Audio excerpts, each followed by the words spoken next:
अब next question की ओर अपन आगे बढ़ते हैं।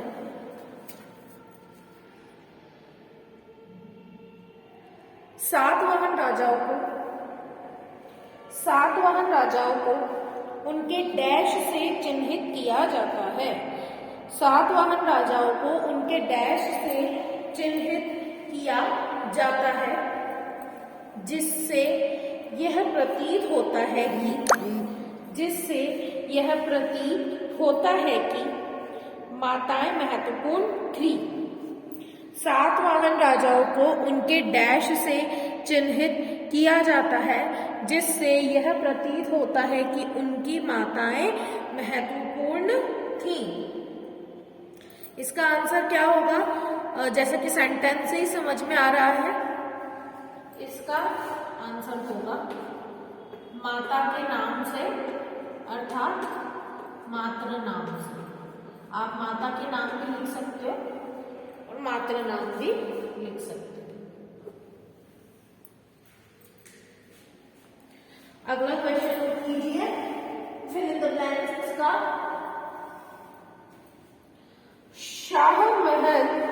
शाहमल उत्तर प्रदेश के डैश एक बड़े गांव के रहने वाले थे। शाहमल उत्तर प्रदेश के डैश एक बड़े गांव के रहने वाले थे। इसका आंसर है बड़ौत परगना। बड़ौत परगना, ठीक है। ये fill in the blanks complete हो गए हैं। अब अपन आगे बढ़ते हैं। एक बार और आप नोट कर लीजिए अच्छे से, फिर मैं रफ करके आपको आगे बताऊंगी।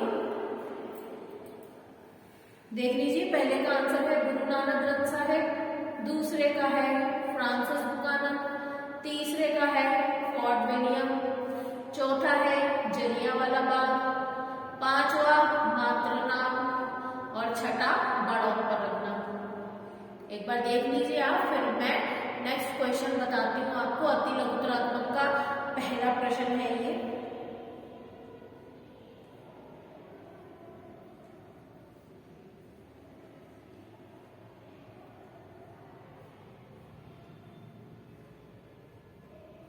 लिखिए, अति लघुतरात्मक का पहला प्रश्न लिखिए। सिंधु सभ्यताकालीन शहरों की सबसे अनूठी विशिष्टताओं में से, सिंधु सभ्यताकालीन शहरों की सबसे अनूठी विशिष्टताओं में से किसी एक का नाम बताइए। सिंधु सभ्यताकालीन शहरों की सबसे अनूठी विशेषताओं में से किसी एक का नाम बताइए।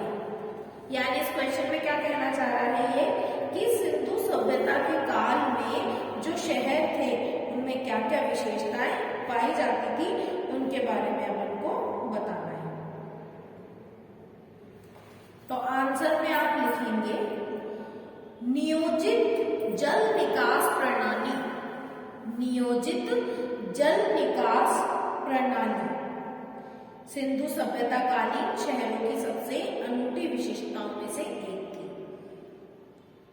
नियोजित जल निकास प्रणाली सिंधु सभ्यताकालीन शहरों की सबसे अनूठी विशिष्टताओं में से एक थी। अगला क्वेश्चन नोट कीजिए। पुरातत्ववेत्ता बीबी लाल ने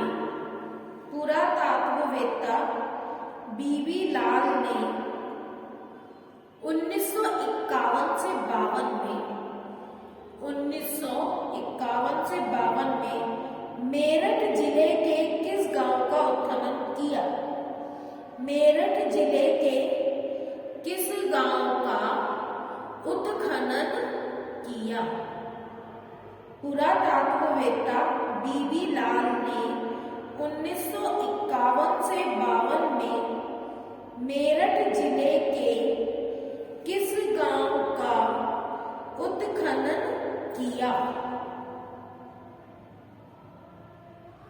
आंसर क्या है इसका? हस्तिनापुर।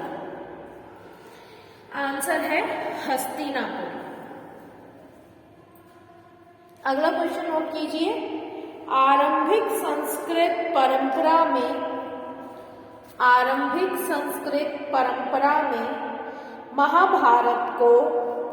महाभारत को किसकी श्रेणी में रखा गया है? आरंभिक संस्कृत परंपरा में महाभारत को किसकी श्रेणी में रखा गया है? इसका आंसर लिखिए।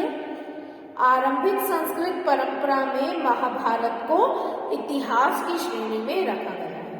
आंसर है आरंभिक संस्कृत परंपरा में महाभारत को इतिहास की श्रेणी में रखा गया है। नेक्स्ट क्वेश्चन लिखिए। उस फ्रांसीसी राजनीतिक दार्शनिक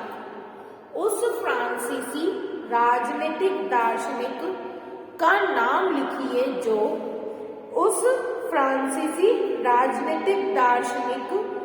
नाम लिखिए जो दारा शिकोह का चिकित्सक था। इसका आंसर है फ्रांसवा बर्नियर। आंसर है इसका फ्रांसवा बर्नियर। नेक्स्ट क्वेश्चन लिखिए। किस यात्री ने सुल्तान मोहम्मद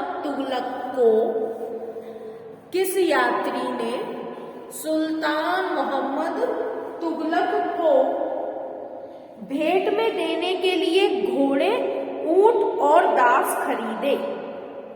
क्वेश्चन वापस रिपीट कर रही हूं मैं। किस यात्री ने सुल्तान मोहम्मद तुगलक को भेंट में देने के लिए घोड़े, ऊंट और दास खरीदे? इसका आंसर है इब्न बतूता। इसका आंसर है इब्न बतूता।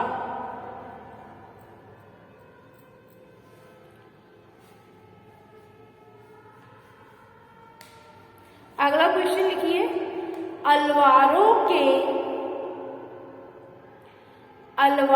के उस मुख्य काव्य संकलन का नाम लिखिए। अलवारों के उस मुख्य काव्य संकलन का नाम लिखिए जिसका वर्णन तमिल वेद के रूप में किया जाता था। जिसका वर्णन तमिल वेद के रूप में किया जाता था। क्वेश्चन रिपीट कर रही हूं। अलवारों के उस मुख्य काव्य संकलन का नाम लिखिए जिसका वर्णन तमिल वेद के रूप में किया जाता था। इसका आंसर है, सिक्स्थ क्वेश्चन है, इसका आंसर है नलयेरा दिव्य प्रबंधम। नलयेरा दिव्य प्रबंधम। नलयेरा दिव्य प्रबंधम है इसका आंसर।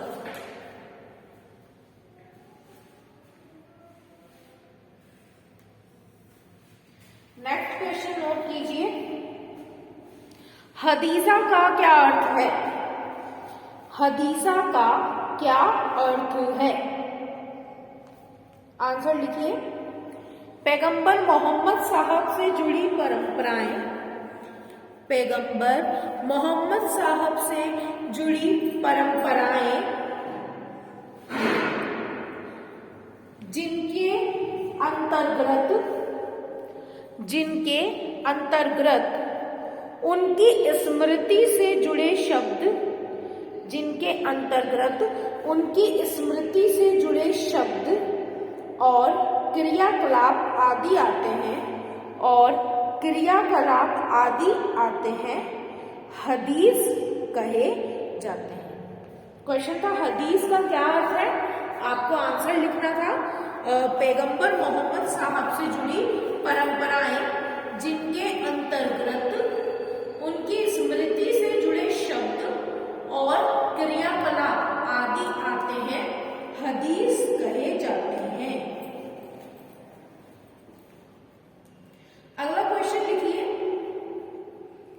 बंगाल के धनी किसानों को, बंगाल के धनी किसानों को किस नाम से जाना जाता है?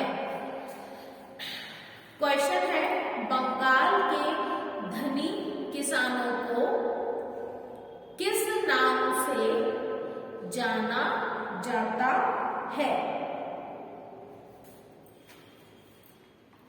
इसका आंसर है जोतदार। जोतदार के नाम से जाना जाता है। नेक्स्ट क्वेश्चन लिखी है, स्तंभरारी बंदोबस्त क्या था? स्तंभरारी बंदोबस्त क्या था? आंसर लिखिए इसका, वह स्थायी भू राजस्व व्यवस्था, वह स्थायी भू राजस्व व्यवस्था जिसके अंतर्गत ईस्ट इंडिया कंपनी ने, जिसके अंतर्गत ईस्ट इंडिया कंपनी ने राजस्व की राशि निश्चित कर दी थी, वह स्थायी भू राजस्व व्यवस्था जिसके अंतर्गत ईस्ट इंडिया कंपनी ने राजस्व की राशि निश्चित कर दी थी, जो प्रत्येक जमींदार को अदा करनी होती थी, जो प्रत्येक जमींदार को अदा करनी होती थी, स्तंभरारी बंदोबस्त व्यवस्था कहलाती थी। स्तंभरारी बंदोबस्त व्यवस्था कहलाती थी।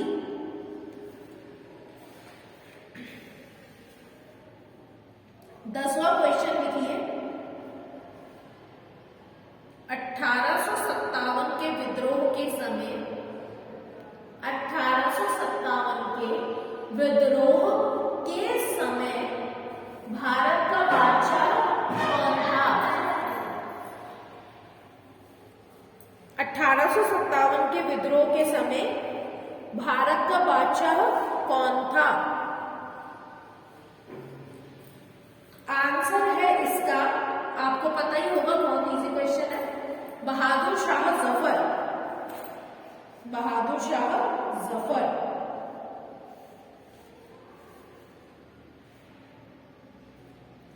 नेक्स्ट क्वेश्चन लिखिए, 1857 की क्रांति को, 1857 की क्रांति को जन क्रांति की संज्ञा क्यों दी गई? जन क्रांति की संज्ञा क्यों दी गई? आंसर नोट कीजिए इसका,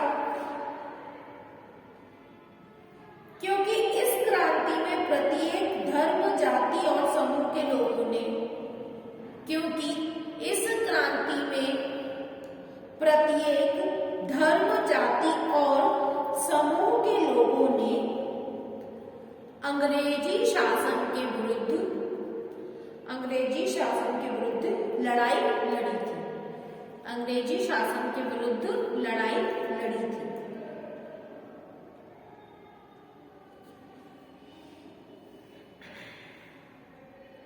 नेक्स्ट क्वेश्चन लिखिए, स्थापत्य कला की इंडो सार सैनिक, स्थापत्य कला की इंडो सार सैनिक तथा नव गौथिक शैली की, स्थापत्य कला की इंडो सार सैनिक तथा नव गौथिक शैली की एक एक इमारत का नाम लिखिए। एक एक इमारत का नाम लिखिए। क्वेश्चन रिपीट कर रही हूं, स्थापत्य कला की इंडो सार सैनिक तथा नव गौथिक शैली की एक एक इमारत का नाम लिखिए।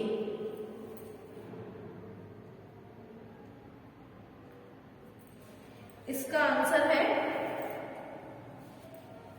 पहले तो इंडो सार सैनिक का लिख लीजिए। इंडो सार सैनिक का उदाहरण है gateway of India, Mumbai. Indo सार्वजनिक शैली का एक उदाहरण है गेटवे ऑफ इंडिया, जो कि मुंबई में है।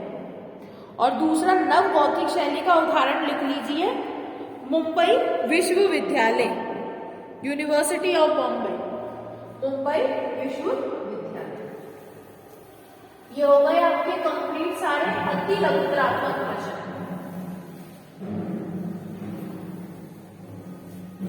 अब मैं आपको होमवर्क के क्वेश्चन दे रही हूं,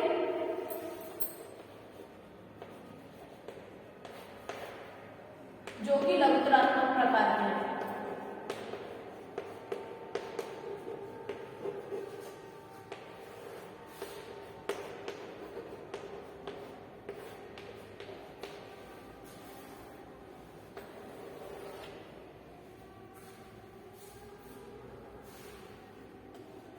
प्रश्न नंबर 1 है इसका,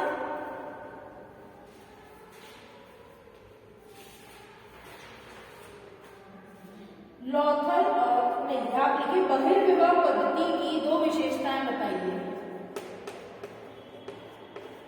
बहिर्विवाह पद्धति की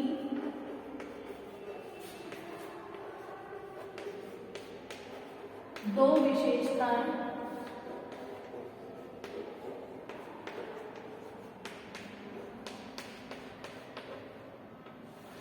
बताइए।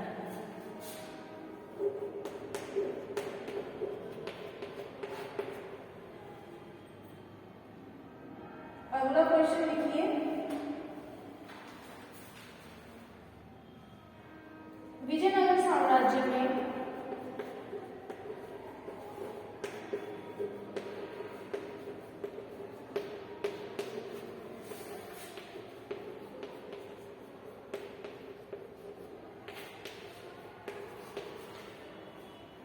विरूपाक्ष मंदिर के सभागारों का प्रयोग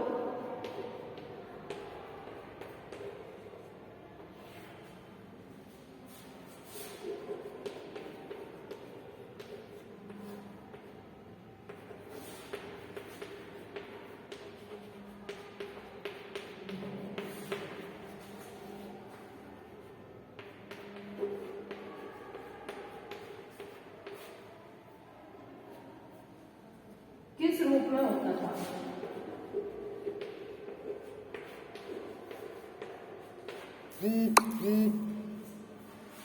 किस रूप में होता था?